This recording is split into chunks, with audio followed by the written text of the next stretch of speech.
Redacted Live, Friday at 10 on Travel Channel.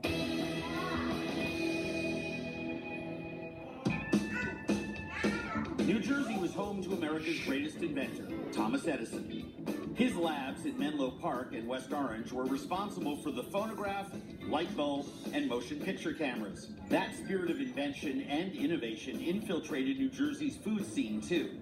I would say New Jersey is huge as far as being an inventor of foods. It's the birthplace of kitchen sink specialties like the Italian hot dog, a Frankfurter, swaddled in Italian bread with onions, peppers, and potatoes. I feel like everything in New Jersey is just done up. This is basically just Jersey in a bun.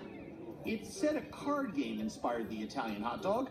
An Italian immigrant, James Jimmy Buff Rasiopi, and his friends played every week in his Newark basement. His wife, Mary, had to feed everybody. She took an Italian staple, fried peppers and onions, and had the genius to stuff them in a roll with fried hot dogs and potatoes. When more people came for the hot dogs than the cards, James and Mary Rasiopi opened the original Jimmy Buff's restaurant in their home in 1932. They made it their first floor of their house, the storefront, and they started making Italian hot dogs. Their great-grandson, Tommy Rasiopi, keeps the 85-year-old family tradition alive. I started cooking when I was about 12 years old, and it's something I always wanted to do as a kid. The original Jimmy Buff's location closed, but their two other locations are still going strong. The Stand in West Orange opened in 1964, just steps from the Thomas Edison Museum.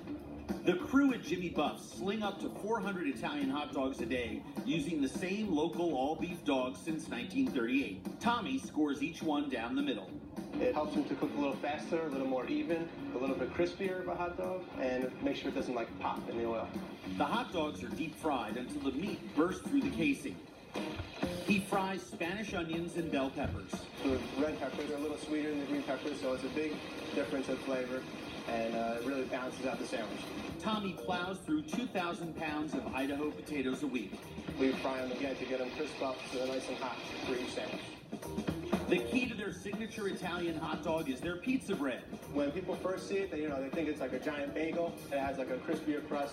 It has a little hole in the middle. It makes it easy to cut, and it makes like a really good pocket inside. You won't go home hungry. It's as big as my face.